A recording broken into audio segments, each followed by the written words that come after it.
আন্দোলনের নামে স্লোগান দিয়েছে, যে পরিমাণ ঘাম করিয়েছে, আজকে বৈষম্য বিরোধী আন্দোলনের নেতারা এতটুকু পানিয়ে খাইছে কিনা সন্দেহ আছে। তাকে আপনাদের কথা আমার বিএনপি করতে হবে। যে নেতা রফিকুল আলী নামে স্লোগান দিয়েছে তার বিরুদ্ধে আমার সংসদ সদস্য নির্বাচন করতে হবে, এরকম বুকের পাটা আমার নাই, আর কারো থাকাও হয়তো উচিত না। মেহরবানি করে আমার আহ্বান করার প্রয়োজন না। অন্তর্বর্তী সরকারের উদ্দেশ্যে বলতে চাই, 3 দিনের নোটিশে তারেক রহমান সাহেবের নির্দেশে যে রেল হয়েছে 8 নভেম্বর, ঢাকার ইতিহাসে স্মরণকালের শরণার্থীর সমাবেশ হয়েছে। একটু কি ধারণা হয় নাই? তারেক রহমান সাহেব যদি 3 দিনের জন্য সময় দেয়, সারা বাংলাদেশ থেকে নেতা কর্মীরা যদি ঢাকা শহরে উপস্থিত হয়, 3 ধারণের জায়গা হবে না। আপনারা যদি মনে করেন রাজনৈতিক দল গঠন করবেন, সেটা সরকারের থেকে নয়, সরকার থেকে পদত্যাগ করে রাজনৈতিক সংগঠন গঠন করুন। ভাই আমার, আজকে লজ্জা হয় আমাদের এই আন্দোলন সংগ্রামে। আত্মারা নিহত হয়েছে আমার 2 জন, তারাকে বিএনপির কর্মী, তারাকে শ্রমিক দলের কর্মী। কেন্দ্রে নিহত হয়েছে 3 জন, তারা বিএনপির নেতা কর্মী। নেত্রকোনা জেলায় 17 জন শাহাদাত বরণ করেছে।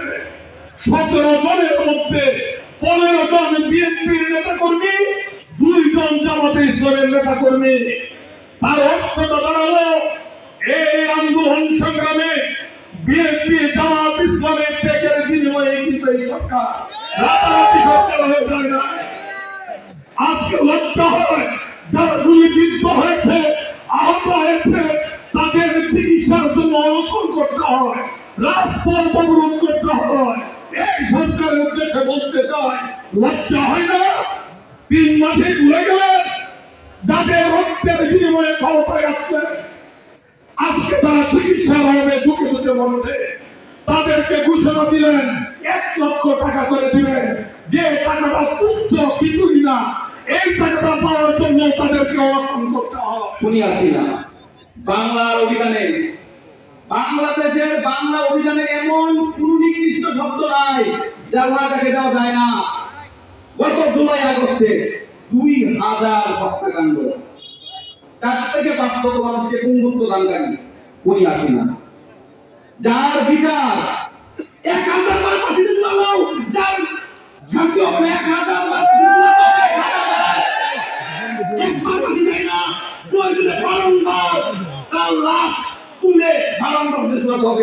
আমার চোখের সামনে আমার সহযোদ্ধা বাইরা ছিল, হয়তো ওরা দুপুরে গাড়ি করে আসছে, খেতে গেছে, অনেকে ছিল আমার সহযোদ্ধা, রাত করতে ছিল।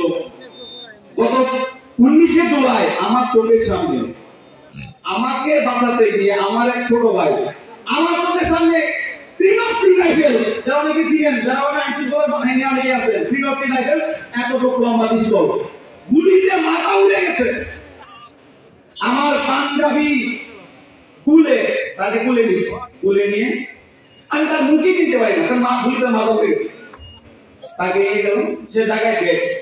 আরে ছোট ভাই সহযোদ্ধা মিললাম, যা বলতে জয়েন্ট সেক্রেটারি, সে আমার এসে যাওয়ার পথে তার আমি প্রথম ভাবছি তার গুলি রাখতে তার বুকে, তখন তো যেটি জানতে ছিলাম, সেটা পরে দেখলাম তার গুলি রাখতে হলো তার এই যে বগলের পাশে, এই বাড়িতে একটু ছিদ্র হয়ে ঢুকছে, কিন্তু কখন আসে হাড় ঘুষ সহজ লেগে কি নির্মম ঘটনা করতে নাইটেঙ্গেল মোড়ে। নাইটেঙ্গেল মোড় যারা ঢাকায় পরিচালনা করে জানেন, নাইটেঙ্গেল মোড় থেকে শান্তিনগর মোড় রাস্তা হলো 200 মিটার। সকল নেতা কর্মী সমর্থকদের উপর উৎসর্গ করে দিয়ে গেলাম। সবাইকে ধন্যবাদ। আসসালামু আলাইকুম ওয়া রাহমাতুল্লাহ। শহীদ জিয়া অমর হোক, খালেদা জিয়া জিন্দাবাদ। আইসা সার্চ করে বসলেও আমি যখন সার্চ করে বসছি তখন অনেক লোক যখন জমায়েত হয়েছে, তাৎক্ষণিক বলছি সাথে আমাকে বলতেছে কি সেক্রেটারি সাহেব এখানে মিটিং করছে। আমি ভাই বলে কি মিটিং চলে? পারে ভাই ছাত্রলীগের সভাপতি সব ফোন করে বলতেছে আমি মিটিং করতেছেন। আমি বললাম যে ভাই মিটিং করতেছি না, তবে আমরা একটা দল, আমরা কি মিটিং করা নিষেধ? ওসি সাহেব বললো ভাই নিষেধ, বিপদে আছি। সংগ্রামী সাথী ও বন্ধু আমার, আপনারা ঐক্যবদ্ধ থাকেন। এই ষড়যন্ত্র আওয়ামী লীগের ষড়যন্ত্র নয়, আওয়ামী লীগের আমরা হিসাব করার কিছু নেই। ইতিমধ্যে আমরা শুনেছেন বাংলাদেশ ছাত্রলীগ এই দেশ থেকে ব্যান হয়ে গেছে। এই ৭৭ গণহত্যা, ৫৪ জন আর্মি অফিসারের খুন এবং এই ২৪ সালে ১ জুলাই থেকে আন্দোলনে যারা খুন হয়েছে তাদের বিচারে